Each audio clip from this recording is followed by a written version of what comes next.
यहाँ की जनता कोई नया कैंडिडेट चाहती है और उसके लिए योगी जी को एक बार यहाँ पे बहुत मेहनत करनी पड़ेगी, क्योंकि पिछले चुनाव को देखते हुए इस चुनाव में उनको बहुत मेहनत करनी पड़ेगी। अहम मुद्दा ये है और इस मुद्दे पर अगर सरकार नहीं ध्यान देती तो फिर डिफीट सरकार होगी, ये पक्का जान लीजिए मिल्कीपुर से। फिर दिक्कत हो जाएगी। सबसे बड़ा मुद्दा यही है, खुले जानवर।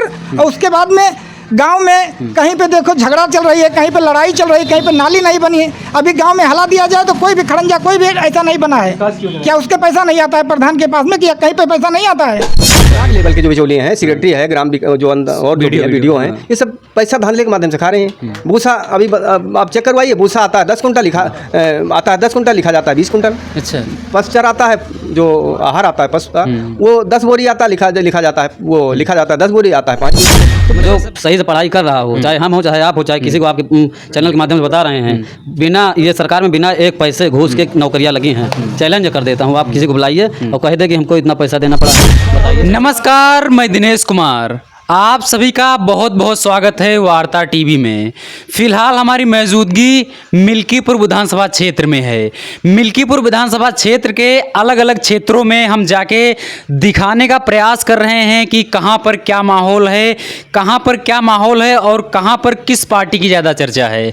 तो अभी हमारी मौजूदगी मिल्कीपुर के विधानसभा क्षेत्र में है। हमारे साथ कुछ लोग मौजूद हैं, उनसे हम बातचीत करेंगे और जानने का प्रयास करेंगे कि जो उपचुनाव होने वाला है, उस उपचुनाव में जो आम जनता है, उस आम जनता का क्या मुद्दा है, किस मुद्दे पर यह उपचुनाव होगा, जनता का रुझान किस तरफ है, जो यहाँ के नेता हैं, जो यहाँ के दावेदार हैं, जो कैंडिडेट हैं, उन लोगों का लोकल मैनिफेस्टो क्या है। इन तमाम मुद्दों पर बातचीत करने के लिए हम आम जनता के बीच में उपस्थित हैं। आपका शुभ नाम क्या हुई? विनोद कुमार पांडे, चाचा बिसाही। अच्छा, अभी हम बिसाही में हैं। जी सर। चाचा, चुनाव जो आ रहा है उसकी सरगर्मी एकदम कपार पर है। राजनीतिक पार्टियां ताल पे ताल ठोक रही हैं। बहुजन, जिसमें से एक बहुजन समाज पार्टी है, उन्होंने अपने कैंडिडेट को मतलब घोषणा वो दे दिया है टिकट। बाकी जो अन्य पार्टियां हैं वो अभी टिकट तो खैर किसी का कंफर्म नहीं किया है, लेकिन हर पार्टी में बहुत सारे दावेदार हैं, एकदम लंबी कतार है।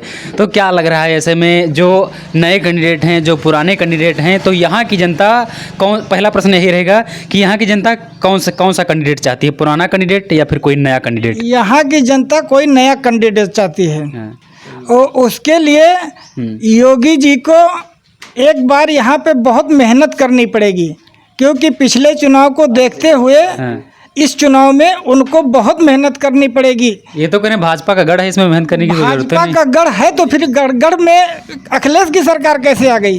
वो तो कह रहे हैं कि जो अयोध्यावासी थे वो पक्षपात कर गए, विश्वासघात कर गए, धोखेबाज निकले। कोई पक्षपात नहीं कर गया, कोई विश्वासघात नहीं किया। जनता के बीच में जब जाएंगे ही नहीं तो जनता क्या करेगी? तो इसमें मतलब पार्टी में कमियां थी या प्रत्याशी में कमियां थी? इसमें प्रत्याशी में कमियां थी। अच्छा, प्रत्याशी में क्या कमियां आ गई भाई? कोई प्रत्याशी इलेक्शन के पीरियड में कहीं पे प्रचार करने के लिए गया ही नहीं, क्योंकि मैं इस इलेक्शन में यहाँ पे स्वयं मौजूद था। अच्छा, कोई प्रत्याशी नहीं गया है। अखिलेश की प्रत्याशी और अन्य पार्टियां पूरी रात दिन घूम रही थी यहाँ पे। तो जो पार्टी मेहनत करेगी उसको इलेक्शन में जीत मिलेगी, जो नहीं मेहनत करेगी उसको जीत मिलेगी। यहाँ के लोग तो कह रहे हैं सब मतलब खटाखट के चक्कर में चुनाव चला गया। यहाँ खटाखट के चक्कर में नहीं, यहाँ आजकल क्या है, आजकल नोट चलता है। कुछ लोग ऐसे हैं कि नोट लेके और उसके बाद अपने गांव का सपोर्ट कर देते हैं। यही चल रहा है यहाँ। अच्छा, रात के 1-1 बजे, 2-2 बजे, 4-4 बजे तक यहाँ पे जाके साड़ रखाते हैं और उसके बाद में खेत में कुछ पैदा नहीं होने देते हैं। अभी हाईवे रोड के ऊपर चले जाओ तो 500 जानवर बैठे मिलेंगे। रोड डेली एक्सीडेंट हो रहा है। क्या भाजपा सरकार को नहीं दिखाई पड़ता है? लेकिन भाजपा सरकार भी उसके लिए प्रतिबंध कर रही है, गौशाला बनवाने का काम कर रही है। गौशाला बनवाने का काम कर रही? कौन से गौशाला है जो मिल्कीपुर क्षेत्र का है कि जिस गौशाले में कोई जानवर की रक्षा हो रही है? अच्छा, आपके क्षेत्र में एक गौशाला बने हैं कि नहीं? हमारे क्षेत्र में एक गौशाला बना है। अगर आप गौशाले की जाके अभी न्यूज निकालोगे ना तो वहाँ की क्या हाल है ना, वो गौशाला वाले भी जानते हैं, अगल बगल के गाँव वाले जानते हैं। वहाँ पे मतलब उसमें पशु नहीं का? पशु हैं, लेकिन पशु को खाने क्यों नहीं दिया जाता? शाम को बंद करते हैं, सुबह में छोड़ देते हैं। गौशाला वाले बोलते हैं कि यहाँ जब कुछ राशन पानी नहीं आता गौ को, तो यहाँ क्या हम उनको भूखों मारे? अरे सरकार तो प्रत्येक जानवर पर 50 रुपए का खर्चा दे रही है, उसमें चारा, लेकिन वो पैसा वहाँ तक पहुँचता तो भी नहीं है। बीच में जो बिचौली है वो खा जा रहे हैं ना। मतलब जो गौ रक्षक हैं उन तक वो पैसा नहीं पहुँच पा रहा है। नहीं पहुँच पा रहा है उन तक वो पैसा। तो ये कहीं ना कहीं मतलब जो इसमें बहुत बड़ी धांधली चल रही है। यही सबसे बड़ा कारण है भाजपा को यहाँ से हारने का। सबसे बड़ा मुद्दा यही है, सबसे बड़ा मुद्दा यही है, खुले जानवर। खुले जानवर। और उसके बाद में गांव में कहीं पे देखो झगड़ा चल रही है, कहीं पे लड़ाई चल रही है, कहीं पे नाली नहीं बनी है। अभी गांव में हला दिया जाए तो कोई भी खड़ंजा कोई भी ऐसा नहीं बना है। क्या उसके पैसा नहीं आता है प्रधान के पास में? क्या कहीं पे पैसा नहीं आता है? सही। कोई पैसा आता है, कोई खर्चा कर रहा है। इतनी लेटरिंग बनी है, अभी मैं खाली यहाँ से सर्वे करो पूरा जाके बिसाई में कितनी लेटरिंग चालू है। मतलब सरकार सुविधाएं तो चला रही है, सरकार सुविधा दे रही है, लेकिन धरातल पर लेकिन यहाँ पे जो प्रत्याशी हैं वो सारी सुविधा को रोक रहे हैं, वो वहाँ तक नहीं पहुँचने दे रहे हैं। और जो बिचौलिए खा जा रहे हैं। और जब जनता को पैसा या कोई लाभ मिलेगा नहीं तो जनता ऑटोमेटिक दूसरा प्रत्याशी चुनेगी। तो दूसरा प्रत्याशी जब चुनेगी तो दूसरे प्रत्याशी में भी यही सेम कंडीशन रही, तब दूसरे प्रत्याशी में जब ये कंडीशन रही तो तीसरा प्रत्याशी चुना जाएगा। उसमें कोई थोड़ी है कि एक ही प्रत्याशी पकड़ के बैठे। तो ये करप्शन तो मतलब शुरुआत से चला आ रहा है, कोई भाजपा के सरकार में तो आया नहीं है। इसके पहले जो सरकारी थी उसमें भी सेम कंडीशन थी, उसमें भी निचले तबके का जो करप्शन है वो जारी था, आज भी जारी है। नहीं तो भाजपा में वो ऐसा था, अखिलेश में जब जाके देखा भाजपा में ज़्यादा हो गया तो जनता अखिलेश की पार्टी चुन लिया। अब अखिलेश की पार्टी में भी अगर देखेंगे कि हाँ ज़्यादा करप्शन हो रहा है तो फिर कोई दूसरी पार्टी चुनेगी। कोई एक पार्टी दो पार्टी तो है नहीं, 3-4 पार्टियां हैं। तो जनता तो कहीं ना कहीं जाएगी, जहाँ उसको लाभ मिलेगा वहीं जाएगी। अच्छा, तो सबसे बड़ा मुद्दा तो यहाँ का जानवर है। अच्छा, मान लो कि ये जो जानवर वाला मुद्दा है इस पर सरकार इसी तरह से कान में उंगली डाल के बैठे रही तो क्या आने वाले चुनाव में क्या फर्क पड़ेगा? फिर हार जाएगी वो। अच्छा, फिर हार जाएगी। मैंने जो बीजेपी की नाक थोड़ी बहुत बची है वो भी कट सकती है। बीजेपी को अगर नाक बचाना है तो सबसे पहला जानवर का मुद्दा हल करना पड़ेगा और उसके बाद में जो है गांव के जनता का जाके वहाँ पे देख रेख करना पड़ेगा, कहाँ के हाल चाल लेना पड़ेगा, क्या हो रहा है क्या नहीं हो रहा है। अच्छा, तो वो कोई प्रत्याशी गांव के अंदर में जाता है, 4 महीने से मैं यहाँ बैठा हूँ, कोई बता दे हमको कोई आया है? और सपा से कोई आया? सपा से भी कोई नहीं आया। अखिलेश की पार्टी के आ रहे हैं, हर गांव घूम रहे हैं। हाँ, मतलब अवधेश प्रसाद के बेटे उनको टिकट मिल रहा है सपा से। अवधेश प्रसाद के बेटे को टिकट मिल रहा है। अगर भाजपा सरकार इसमें नहीं मेहनत करेगी तो जैसे सांसदी का इलेक्शन अवधेश प्रसाद ने जीत लिया उसी तरीके से विधायकी का भी जीत लेंगे। और विधायकी का जीतने के बाद भाजपा की पूरी नाक कट जाएगी। अच्छा, इसलिए भाजपा प्रत्याशी को, भाजपा सरकार को पूरी तरीके से एकजुट होके और इसमें जनता तक पहुंचना चाहिए। और जनता तक अगर वो नहीं पहुंच रहे हैं तो उसकी जान लो कि गलतियां हैं। अरे लोग कह रहे हैं जो भाजपा पार्टी से बाबा गोरखनाथ जी हैं, यदि उनको टिकट मिला तो उनका बहुत नेम फेम है। बाबा गोरखनाथ को जब टिकट मिलेगा तब बाबा गोरखनाथ जनता के बीच में जाएंगे तो जनता अगर उनको चाहेगी तो उनका जीत होगी, और जब जनता उनको नहीं चाहेगी तो उनकी जीत नहीं होगी। जब जनता के पास जाके कुछ वो करेंगे, कुछ दिखाएंगे तभी तो जीतेंगे, और जब कुछ करेंगे नहीं, दिखाएंगे नहीं तो जीतेंगे कहाँ से? सही, चलो ठीक है। हमारा नाम स्वामीनाथ। तो क्या हाल चाल है? हाल चाल बढ़िया है। चुनाव आएगा है आपके क्षेत्र में यहाँ, जी। तो का माहौल का बना है भाई? जो देश विदेश में लोग बैठे आपके मिल्कीपुर विधानसभा क्षेत्र के देख रहे हैं, उनका का मैसेज दिया हो? मैसेज है कि जितनी पार्टियां हैं, ये भाजपा सपा कांग्रेस जो भी पार्टियां हैं, हाँ। बहुजन, तो धरातल पे तो कोई आ नहीं रहा है। धरातल पे गांव में तो कोई आ नहीं रहा है। अब जनता क्या है कि जनता के मुद्दे हैं। हाँ। मिल्कीपुर में जनता के मुद्दे हैं। हाँ। अब मुद्दे कई मुद्दे हैं। का मुद्दे हैं? मुद्दे जैसे सबसे प्राथमिक मुद्दा है कि जो हमारे यहाँ गऊ है, गौवंश हैं, इस सबसे बड़ा कृषि में जो है सबसे बड़ा मुद्दा यही है कि लोगों को परेशान होना पड़ रहा है और उनके गेहूं धान जो भी है वो खा रहे हैं। और मिल्कीपुर में सबसे ज़्यादा संख्या है तो किसानों की है। किसानों की है, किसानों की नहीं, हर जगह है ये तो, लेकिन मुद्दे सबसे ज़्यादा अहम यही हैं, ये कृषि से संबंधित हैं। अच्छा, तो इस पर सरकार गौर नहीं कर रही है। भाजपा ही सरकार है मौके पे, लेकिन इस पे गौर नहीं की। जबकि कई बार एप्लीकेशन भी डले हैं, कई बार न्यूज़ के माध्यम से भी भेजा गया, मीडिया के माध्यम से यहाँ कई बार हुआ, लेकिन उस पर कोई गौर नेता नहीं कर रहा है। तो अहम मुद्दा ये है, और इस मुद्दे पर अगर सरकार नहीं ध्यान देती तो फिर डिफीट सरकार होगी, ये पक्का जान लीजिए। मिल्कीपुर से फिर दिक्कत हो जाएगी सरकार के लिए। जी, फिर अवधेश प्रसाद फिर ही जीत जाएंगे, ये पक्का है, उसमें कोई दो राय नहीं है। क्योंकि जनता यहाँ त्राह बचे केवल गौवंश से, क्योंकि उनकी खेती भाई मुख्य भारत देश जो है कृषि प्रधान देश है, और कृषि में जब कुछ नहीं होगा, किसान फ्लॉप होगा तो क्या होगा? ठीक। और उसके बाद विकास के मुद्दे हैं। विकास आप देखिए, गांव में जाके देखिए, नाली और सब खड़ंजे पे इतना पानी भरा हुआ है, तो विकास भी यहाँ के नहीं। जो लोकल नेता हैं, मतलब पंच प्रधान, जिला पंचायत, अन्य लोग, तो ये सब काम वाम इनका कैसा है? काम बहुत अच्छा नहीं है, क्योंकि जो प्रधान है, पंच परमेश्वर है, सरकार के पैसे से विकास कराते हैं। जब सरकार के पैसे यहाँ धरातल तक नहीं पहुँच पा रहे हैं तो कैसे वो विकास करा? अपने पास से कोई देगा नहीं, चाहे प्रधान हो, चाहे पंच हो, चाहे कोई भी हो। तो बिचौलिए जो लगे हैं, पांडे जी ने बताया कि बिचौलिए हैं, वो खा लेते हैं, यहाँ तक पहुँचे। जैसे भी गौशाले की बात पांडे जी ने किया, तो गौशाले का पैसा जरूर आता है, अच्छा पैसा गवर्नमेंट दे रही है, ये नहीं कह रहे हैं, लेकिन बिचौलिए खा रहे हैं। ये बिचौलिए कहाँ ब्लॉक लेवल पर ब्लॉक हैं? लेवल के जो बिचौलिए हैं, सेक्रेटरी है, ग्राम जो और वीडियो हैं, ये सब पैसा धांधले के माध्यम से खा रहे हैं। भूसा अभी आप चेक करवाइए, भूसा आता है 10 कुंटल लिखा जाता है 20 कुंटल। अच्छा, पशुचार आता है, जो आहार आता है पशु का, वो 10 बोरी आता है, लिखा जाता है, वो लिखा जाता है 10 बोरी, आता है 5 बोरी। तो मतलब ये सब धांधली हो रही है। इसीलिए तो गौरवन से छूट रहे हैं, और जनता जो है छोड़ रही है। क्या करोगे, जनता भी छोड़ रही है। अच्छा, तो ऐसे में सरकार मतलब क्या नीतियाँ लाए भाई? समस्याएं तो हैं खैर। हाँ, जनता देखो, सरकार की नीतियाँ होना कि धरातल पे उनके नेता उतरे, जो विधायक सांसद जो भी होते हैं वो धरातल पे आए। धरातल मतलब गांव में घूमे। जैसे योगी सरकार ने आदेश भी दिया कि हमारे जो नेता हैं वो गांव में आवास करें, रात में विश्राम करें, और वहाँ की जनता की समस्याओं को सुने। सरकार के जो डीएम एसडीएम है, ये जाके वहाँ पे समस्याओं को सुने, अगर कोई समस्या है तो उनका निस्तारण करें। लेकिन कोई नहीं आता है, कोई ही नहीं आता है। आज तक बताइए कितना दिन आदेश हुआ, तो योगी सरकार ने आदेश दिया, लेकिन आज तक कोई नहीं नेता आया कि हमारे गाँव में जो है। तो समस्याओं का निस्तारण अगर नहीं होगा तो डिफीट खाएंगे, ये 100% है, उसमें कोई दो राय नहीं है। ठीक, तो समस्याओं का निस्तारण हो, जनता उनके साथ खड़ी है। अगर नहीं होगा तो भाई, भाजपा सरकार को जनता ने चुना, अखिलेश यादव सरकार थी, उसमें क्रिमिनल बढ़ गया था, करप्शन बढ़ गया था, सब कुछ बढ़ गया था, तो जनता ने भाजपा सरकार चुनी कि अच्छी सरकार आएगी, ये सब करप्शन खत्म हो जाएगा। लेकिन फिर वो भी ऐसे कर रहे हैं, तो कैसे काम चलेगा? तो नेक्स्ट सरकार चुनना जनता का अधिकार है। 5 साल बात है, तो 5 साल में फिर इन्हीं को चुन लेगी जनता। भाई, हम आपको अच्छा मान लें कि आप अच्छे हैं, आपको हम चुन रहे हैं, लेकिन आप भी वैसे अगर ठहरे तो क्या मतलब है चुनने का सरकार? सही ठीक, चलो ठीक है चाचा, बहुत भैया आपका शुभ नाम? सूरज शर्मा। वैसे युवा हो, क्या करते हो पेशे से? हमारा खुद का बिजनेस है। और पढ़ाई वगैरह क्या की हो? पढ़ाई हमारा PMA फाइनल है। तो कोई सरकारी जॉब के लिए तैयारी वगैरह? जी बिल्कुल हो रही है। अच्छा, हो रही है, चल रही है। अच्छा, क्या उम्मीदें हैं इस सरकार में? सरकार से हम बहुत उम्मीद लगा के रखे हैं, जो उम्मीदें हैं उस पर खरा उतर रहे हैं। यही सब वो है मुद्दा।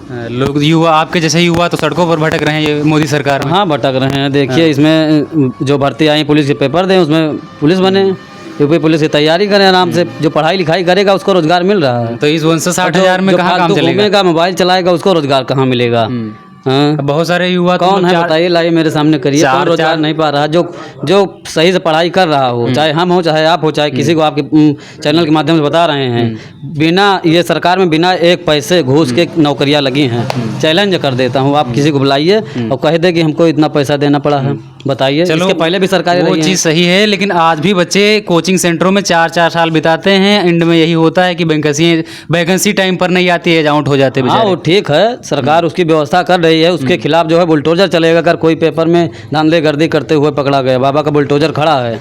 यूपी पुलिस वाली परीक्षा होने जा रही है, उसमें आराम से पेपर दें, शांति से उसको आगे बढ़ाया जाएगा। दोबारा से फिर लीक होगा, दोबारा से लीक होगा तो बाबा का बुलडोजर खड़ा है, तुरंत चलने के लिए उसमें तेल की कमी नहीं है, तुरंत चलेगा। नहीं तो तुरंत जो छात्र लोग हैं उनका टाइम खराब होगा कि नहीं होगा? टाइम खराब होगा, ठीक है, लेकिन उसमें विपक्ष के द्वारा ये किया जा रहा है जो सही नहीं है, हम यही कहेंगे। तो इस पर कुछ मतलब कानून या फिर नीतियां बननी चाहिए। कानून है, 10 साल की सजा है उसमें। देखिए, योगी जी ने कहा है, कोर्ट ने भी आदेश किया है। हाँ, इसमें सब उसके खिलाफ सख्त से सख्त कार्रवाई की जाएगी, तुरंत तत्काल। ऐसा होनी ही नहीं है। हाँ। अच्छा, आपके अयोध्या डिस्ट्रिक्ट में जो बीकापुर विधानसभा क्षेत्र पड़ता है, वहाँ भी हाल फिलहाल का एक मामला है रेप केस वाला। जी जी, गैंग रेप हुआ है, जो कि आरोपी था वो सपा से कोई उसमें जुड़ाव था उसका। उसमें हम ज़्यादा कुछ नहीं कहेंगे। जो अयोध्या के नए सांसद बनाए हैं, जनता ने जिसको चुना है, नकली राजा के रूप में हैं, उनको मैं बताना चाहता हूँ, उन्हीं के संरक्षण में वो पल रहा था। नकली राजा, नकली राजा क्यों? हाँ, नकली राजा, क्योंकि हमारे जो आराध्य हैं प्रभु श्री रामचंद्र जी हैं, उनको हम अपने असली राजा मानते हैं। वो तो माननीय हमारे जो है कई पुश्तों से चलते आ रहा है। 500 सालों के मुद्दा जो है राम मंदिर का देखिए ख़त्म हुआ। हमारे नए सांसद कभी आज तक अगर दर्शन करने गए हो राम जी का तो बता दीजिए। हम कई वीडियो आपको दिखाएंगे, फ़ोटो दिखाएंगे जो मस्जिद में जाके नमाज अदा कर रहे हैं, चद्दर चढ़ा रहे हैं। राम मंदिर में भी उनको जाना चाहिए ना। अब की इसी मिल्कीपुर उपचुनाव में उन सरकार को और जनता अपनी पावर दिखा देगी उनको। 50,000 वोटों से हरा के यहाँ से भेजा जाएगा मिल्कीपुर उपचुनाव में। वीडियो देख लीजिए, अगर बाबा गोरखनाथ चुनाव में टिकट पाते हैं तब। आगे कुछ ज़्यादा नहीं कहेंगे हम। लोग कह रहे हैं कि यहाँ तो सपा का दबदबा है, कह रहे हैं जैसे लोकसभा चुनाव में साइकिल आई है जी। वैसे विधानसभा में भी आएगी। अच्छा, अजीत प्रसाद तैयार हैं, एकदम ताल पे ताल ठोक अजीत रहे हैं। प्रसाद तैयार हैं, ठीक है, उनका स्वागत है, जनता उनका स्वागत करेगी तहे दिल से। हम भी स्वागत करते हैं। अगर बाबा गोरखनाथ ने यहाँ से टिकट पाया और चुनाव लड़ा तो 50,000 वोटों से उनको चुनाव हरा के भेजने का काम करेगी। अच्छा, हाँ, हम अपने बूथों पर माननीय सांसद लल्लू सिंह जी को 112 वोट से जिताए हैं, कोई कह नहीं सकता है। यहाँ से सपा के जो नकली राजा बनाए गए हैं उनको 172 वोटों से हमने भाजपा पे बिसाई बूथ पे हराया है। अच्छा, राजनीतिक नजरिए से अयोध्या के राजा कौन होंगे? राजनीतिक अयोध्या का राजा कोई नहीं होगा। अयोध्या का राजा सिर्फ हमारे आराध्य राजा रामचंद्र जी होंगे और कोई नहीं। चलो, वो तो हाई हैं, पुराने राजा वो हाई हैं, उनको कोई नहीं हटा सकता है। लेकिन आज के समय में जो पार्टियां आती रहती हैं, जाती रहती हैं, तो ऐसे में जो पार्टी सत्ता के सिंहासन पर है तो कहीं ना कहीं वो राजनीतिक नजरिए से राजा हुई तो ना। राजनीतिक जिसकी सरकार है वो राजा है, वो तो अलग का विषय हो गया। लेकिन तो जो अयोध्या के राजा तो वो मतलब एक तरह से राजनीतिक नजरिए से तो वही होंगे। राजनीतिक नजरिए से नहीं, राजनीतिक नजरिए से तो हम नहीं कहेंगे, क्योंकि हमारा ये अयोध्या नगरी है, भगवान श्री राम की नगरी है। इस पे हम अगर अपना राजा मानेंगे तो प्रभु श्री रामचंद्र जी को ही मानेंगे, बस बाकी किसी को नहीं मानेंगे। हाँ। अच्छा, आपके पूरी सीट पर जो अयोध्या की सीट है उसको, वो जो सत्ता का सिंहासन है उस पर तो अवधेश प्रसाद बैठे हैं। हाँ, वो तो सांसद के रूप में हैं, जनता ने उनको चुना है, सांसद हैं, 5 साल राज करेंगे। अच्छा, बीजेपी को इतना बढ़िया साबित कर रहे हो तो 2022 का चुनाव रख लो, चाहे वो 17 का रख लो, 2022 का रख लो, चाहे 24 का रख लो, दोनों चुनाव लगातार बीजेपी हारती आ रही। क्या कारण रहा? कहाँ चुनाव हारी है? इधर लोकसभा का चुनाव हारी है। हाँ, लोकसभा के अलावा बताइए पिछली बार कहाँ हारी है? लोकसभा हमारा 2 बार लगातार जीते हुए हैं, सांसद लल्लू सिंह जीते हैं। 2 बार इसके पहले भी सांसद थे। हाँ। हो सकता है कोई टुटिया उनके में रह चुकी है, मान ले रहे हैं हम। वो जनता को नहीं पसंद आए वो। नहीं, 2022 का जो विधायकी का चुनाव हुआ था उसमें भी बीजेपी हारी थी। वहाँ उसमें कुछ कमियों से जो है थोड़ा चुनाव हार गए थे, लेकिन इस बार मेहनत किया जाएगा, चुनाव जीता जाएगा। इस बार फिर कह रहे हैं कि अवधेश प्रसाद अपने बेटे को उतार रहे हैं, तो फिर मतलब उतार वही कांटे की टक्कर है। इसके पहले कहाँ थे वो? अभी तक तो नहीं दिखाई दे रहे थे। अरे कहाँ थे? अभी क्या, आप तो सांसद बन गए अपने बेटे को। सांसद बन गए, लेकिन हम अजीत प्रसाद की बात कर रहे हैं, कहाँ थे अभी तक? अजीत प्रसाद क्या उनके बेटे थे? पापा सांसद हो गया, बेटा विधायक बनेगा, दिक्कत क्या है उसमें? तो क्या सांसद भी वही रहेंगे और विधायक भी रहेंगे? एक ही घर में चाहिए, कोई और प्रत्याशी नहीं मिल रहा। जिसको जनता चुनेगी वो प्रत्याशी बनेगा। अब जनता ने पार्टी जिसको टिकट देगी वो विधायकी के रूप में विधायकी का दावेदार होगा। हम बस यही, ज़्यादा कुछ नहीं कहेंगे। हम कहेंगे अगर भारतीय जनता पार्टी बाबा गोरखनाथ को टिकट देती है तो 50,000 वोटों से जिताने का काम किया जाएगा। ठीक है, यहाँ से अगर स्थानीय कोई प्रत्याशी लड़ने में दमदार है, युवाओं में अच्छी पकड़ रखता है, तो बाबा गोरखनाथ जी हैं। अच्छा, मैं उनका खुले दिल से, तहे दिल से स्वागत करता हूँ। वो आए, उनको बूथ जिता के जिम्मेदारी अपनी निर्वहन करूँगा। अगर बाबा गोरखनाथ जी टिकट पाते हैं तो उनके साथ हैं। अपने क्षेत्र के वीडियो वगैरह देखते रहते हो? बिल्कुल। जनता क्या कह रही है, आपको जानकारी है कुछ? जनता कह रही है, सुनो पहले मैं बताता हूँ। जी। जनता कह रही है कि पुराने कैंडिडेट कोई भी पार्टी से हो एकदम नहीं चलेंगे, हमें कोई चाहे नया नवेला कैंडिडेट जो हमारी समस्याओं को सुने, जो हमारे क्षेत्र के मुद्दे हैं उन पर काम करे। पुराने जितने भी कैंडिडेट थे वो जनता को 5 साल 10 साल केवल दिलासा देकर रखे हैं अंधेरे कमरे में। ये मैं बताना चाहता हूँ आपके चैनल के माध्यम से कि कोई ऐसी ग्राम सभा नहीं है कि जिस ग्राम सभा में माननीय विधायक गोरखनाथ बाबा जी के 10-20 कार्यकर्ता ना हो, जो व्यक्तिगत पहचानता ना हो। और वो कार्यकर्ता ये नहीं कह सकता है कि हमारे ग्राम सभा में कोई काम नहीं हुआ। कोई भी ऐसी ग्राम सभा बताइए जिस ग्राम सभा में बाबा गोरखनाथ का पत्थर न लगा हो, या हैंडपंप न लगा हो, या व्यक्तिगत जो उनके पास गया है काम लेकर उसका काम हुआ है। ये अगर कोई कहे तो गलत बात है। और कोई इसमें जो अभी जल्दी में सुनने को आ रहा है, विपक्षियों के द्वारा उड़ाया जा रहा था कि बाबा गोरखनाथ ने फर्जी मुकदमा लगवा दिया है। कोई एक वक्त बताए तो अभी तो कहे थे चैनल के माध्यम से, जो अयोध्या न्यूज आई थी उसमें कहे थे कि हम 1 लाख रुपए दावा कर रहे हैं, देंगे अगर कोई फर्जी मुकदमा हमको दिखाए कि हमारे ऊपर लगवाएं, लेकिन उसको साबित करे, ये ना कहे कि हमारे ऊपर मुकदमा लगवाए हैं। मिल्कीपुर की जनता कह रही बाबा गोरखनाथ का टाइम ओवर हो गया। टाइम ओवर हो गया है, ठीक है, उसका सम्मान किया जाएगा। अगर पार्टी टिकट देती है तो उसको चुनाव लड़ा जाएगा दमदारी से। विधायक जी लड़ेंगे चुनाव। अच्छा, क्या लगता है? हम लोग तो अपना विधायक बाबा गोरखनाथ को ही। चलो बढ़िया, बहुत बढ़िया। आज के समय में इतनी बड़ी पार्टी साबित हो रही है सपा पार्टी, तो क्या लगता है ये बीजेपी पार्टी इस बड़ी पार्टी को टक्कर दे पाएगी? बिल्कुल देगी। लगातार से 2 बार हमारे देखिए हारती हुई कहाँ रही। माननीय मोदी जी प्रधानमंत्री बने हैं, माननीय योगी आदित्यनाथ जी दोबारा मुख्यमंत्री बने हैं, कहाँ हारी है बताइए आप? उनका घमंड तो टूट गया, ये मोदी घमंड घमंड ठीक है, घमंड तो भगवान का नहीं चला है, ठीक है, घमंड तो भगवान का नहीं चला है, तो नकली राजा का कहाँ चलेगा। यहाँ मिल्कीपुर की जनता है, ये सब कुछ साबित कर देगी। बस रुकिए 2 महीने रुकिए, नवंबर में चुनाव होगा, उसके बाद नकली राजा का पता चल जाएगा असली राजा। और नकली राजा कौन है? भगवान श्री रामचंद्र जी है। नकली राजा इतनी हवा हवाई बातों तो नहीं करते हैं। हाँ, हवाई बातें कर रहे हैं, कह रहे हैं कि हम 2027 में पार्टी छोड़ देंगे, इस्तीफा दे देंगे। उसको पता चलेगा कैसे इस्तीफा देते हैं। आइए देंगे, आप चैनल के माध्यम से उनका वीडियो रखे हैं ना, देखिएगा कैसे इस्तीफा देते हैं। चलो क्या बोले, हम राजनीति छोड़ देंगे, संन्यास ले लेंगे। जिसके मुंह में राजनीति लग गई है, जिसके परिवार में, उसको राजनीति नहीं छूटती है, ठीक है। साथियों, आप देख रहे थे मिल्कीपुर विधानसभा क्षेत्र से चुनावी रिपोर्ट, चुनावी सर्वे। कैमरा सहयोगी हमारे कृष्णा शुक्ला, मैं जर्नलिस्ट दिनेश कुमार, साइकिल वाला पत्रकार। आप इस वीडियो के बारे में क्या सोचते हैं, और वीडियो में जो मुद्दे हैं, जो यहाँ के क्षेत्रीय मुद्दे हैं, उन मुद्दों के बारे में क्या सोचते हैं, मिल्कीपुर विधानसभा क्षेत्र के बारे में क्या सोचते हैं, कमेंट बॉक्स में जरूर बताएं। मिल्कीपुर विधानसभा क्षेत्र से लगातार कंटिन्यू वीडियो देखने के लिए, अलग अलग क्षेत्र के वीडियो देखने के लिए हमारे चैनल को जरूर सब्सक्राइब करें। जय हिंद।